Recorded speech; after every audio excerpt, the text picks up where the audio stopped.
Hi everyone, welcome to Greener Informative Talk with Lerato and Cherise. How are you today? I'm good. How are you? Good.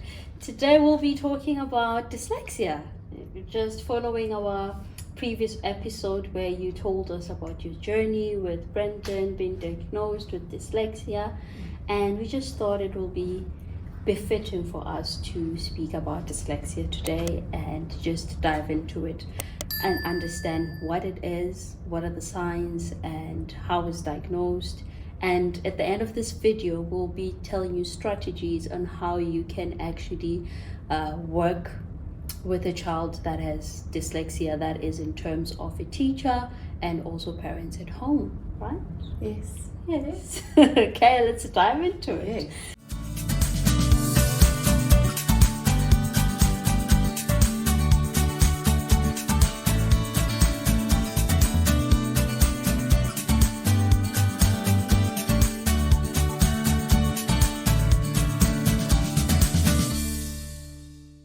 So what is dyslexia? I think this one would be befitting once again for the parent to tell us. Okay, I'll try my best. Dyslexia. So basically, it has to do with the brain's communicating. So it's basically a process issue in the brain that takes place, and it affects reading, math skills, motor skills, fine motor skills, memory. There's so many things it could affect. There's different kinds of dyslexias as well. So we'll dive into that a little bit later. But yeah, basically just how it works in the brain and how kids perceive information and what they give back and the processing that takes place in the brain. Yeah. So basically in more, I would say in the classroom, it's the learning difficulty that a child could have. And with their phonological awareness, they are special also, right? Yes. So it's all of those things that a child would be actually having a difficulty progressing in their learning like other kids in the same pace, because obviously because of their handwriting, their reading and their spelling, they are a bit slower than the average child in the classroom. So basically that's what dyslexia is. And also, you mentioned something that was so important, that it's all in the brain, and people would normally don't associate it with the brain, and it's actually mainly on the brain, because in the brain we have two hemispheres, the right and the left, and they rely mostly on the right, which is your creative imagination, all of that, and the left normally is for reading, writing, science, and all of that. So they are more creative beings, I would say, and you see their persona and their imaginations. It's quite, I would say, more than the other average child that can read, write, and do all of that. And so it's more of a neurodiversity that we see in a child, and that does not mean that there are any defect with them. It's just that how their brain is wired, it's quite different from an average child. And yeah, it was so interesting learning about it, because then it changes your perspective. I remember watching a video by Kayla Sandman. Yes, I think I'm saying him right. Kayla Sandman, he spoke about that it's not looking them through their eyes, but looking them through their minds, or their brain rather. So understanding them, how they think and how they process things, will make us easier to understand them. And also just mentioning one more thing about dyslexia is that because they rely more of their right side or right hemisphere of the brain, it takes longer for them to actually process a word, because it's more of the right and on their frontal part of their brain. So it takes a bit longer for them to process it. So that's what makes them different than so it's quite very interesting. It is quite interesting. And I also do know that a lot of people think that it has an intellectual issue, but it's not intellectual. It really is just the processing mechanism within the brain communication from the left and right hemisphere. Yeah, Yes. yeah, that's true. And they do say that it does run in the family. Yes. Sometimes you would find that maybe one out of five children actually have dyslexia. Yes. So sometimes in the family, maybe out of 5 kids, you would find that one child has dyslexia. Yes. in the family. So that's another thing to look up to. And yeah. All right, so we also know that there is different kinds of dyslexia, and there's also different severities of dyslexia, like you get low, moderate, severe dyslexia. So there are 3 or 4 main types of dyslexia, which is dyspraxia is one, dyscalculia, and Dysgraphia. Thank you. Yeah. Oh my gosh. Yeah, it's Yes, very dysgraphia. hard to get track of all of them. Yes. Yeah. Okay. So we're going to just talk a little bit about that in detail. Indeed. So we have dysgraphia, dyspraxia, and dyscalculia, which is dysgraphia. Normally, it's overlaps with dyslexia because it deals more with difficulties of handwriting. Dyscalculia, it's more of mathematics, and then dyspraxia is more of coordination, which is your gross motor and your fine motor skills. So it's quite interesting how they sometimes overlap with the same similarities in terms of difficulties. Like for instance, dysgraphia, when we look at it, that a child has difficulty of handwriting. A child with dyslexia mostly would have a difficulty with handwriting and their fine motor skills, which is it's quite interesting. So maybe you could tell us your experience with Brendan and how he would deal with dyslexia and dysgraphia at the same time. He's got all of them. Oh. So he struggles with everything: the reading, the writing, the maths, the spelling. So he can't spell phonetically either. So he has all of them. So he's got difficulty with, specifically on maths, there would be fractions that he struggles with, decimals, place values. Place values, He struggles with. Timetables is also another big thing for dyslexics. Yeah. And I do think also it's because that it is more of abstract learning, because there's no picture of it, especially sometimes I know mathematic teachers do use visuals, especially with fractions, having pies and all of that, but the more intense it gets, or rather you can't really have those pictures up there for them to see. So it's just numbers that they basically have to grasp, and it becomes so difficult for them. Yes. And I know he does struggle a lot with remembering mathematical facts.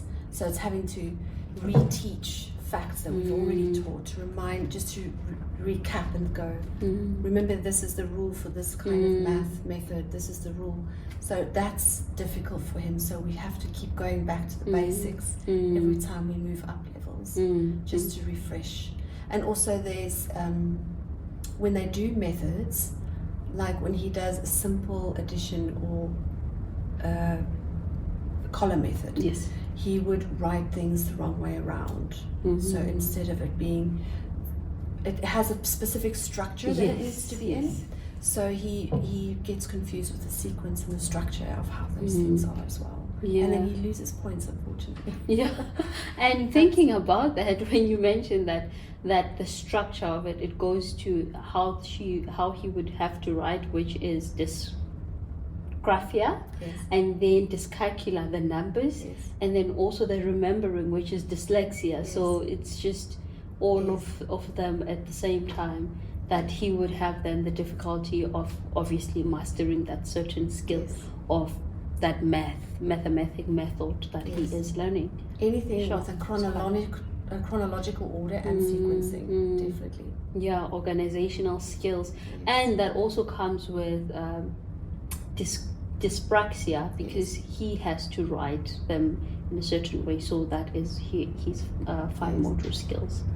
So that's really quite interesting. So all of these types are types that a child could have all of them at the same time. like Brendan, or a child could have one of them. Yes, or a mixture of all of them. There's so many different types. Yeah, and another thing is, one of the things that I remember you told me was their phonological awareness, especially with dyslexia.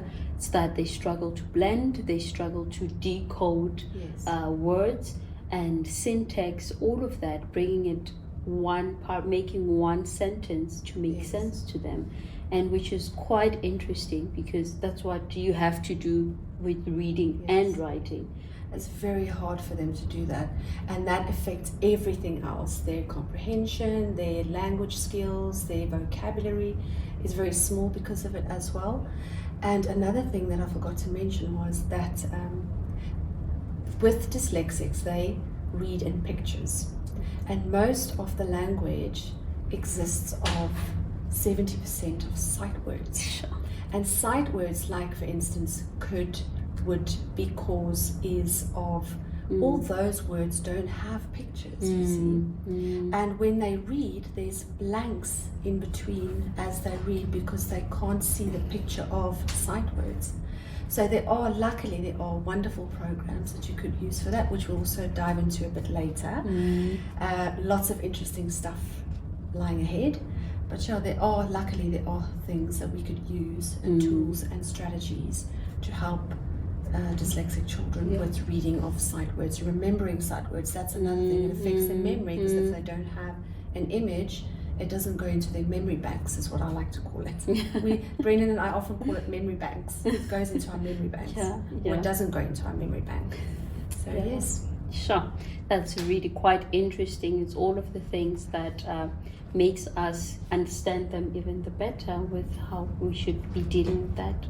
Okay. A lot of questions come up with diagnosis. There's where to go, who diagnoses, and how do we diagnose dyslexic, even adults, children. So the best thing to do is it depends on the region as well, but mainly it would be an educational psychologist specifically that has experiences with dyslexic children, because there are who don't have experiences, but so preferably someone who has had experiences with dyslexics. And usually there would be a team, sometimes there would be a team of neuropsychologists and speech and language specialists that also help with the diagnosis, but it's mainly an educational psychologist, specifically with experiences with dyslexic. So with educational psychologists, they have specific programs that they use to diagnose dyslexics, and it specifically has 4 components that it looks at when diagnosing. It's phonological awareness, decoding, reading fluency, and comprehension. So those are the things they test when testing for dyslexia. Yeah, sure. So luckily there is a lot of tools that we could use nowadays with all the technology we have for dyslexics to help them in classroom, at home. There's so many things. There's lots of resources, lots of equipment and tools that they could use to enhance their learning. Yeah, especially with teachers in the classroom. One of the strategies that I like personally is the arm tapping. For instance, if they're learning a word, you could say fantastic. You can take the word fantastic, so it's fantastic. So fantastic. So they're using it's more of multi-sensory. When they touch themselves, then they're able to have that in their long-term memory than it is when you just say fantastic and they don't have even a mental picture of that one. Also giving them more time to read a comprehension, cutting a comprehension into sections whenever they are reading, because they do get tired sometimes, because they always have to figure out how to read and understand the comprehension. So giving them time, sand writing, so you can just have sand and write the word on sand. In that way they're able to remember it because of the sensory of the sand. Visual learning, it's quite important because that's basically visual learners, as you have mentioned earlier. Spelling book, so normally pre-teach the lesson vocabulary, so you just make them understand what you're going to be teaching about by knowing the key vocabulary about you're going to be teaching about them. So when they come into the lesson, they already know in hindsight what we're learning today. And whenever they hear these new words, new vocab, then they're able to catch on and understand what basically the lesson is about.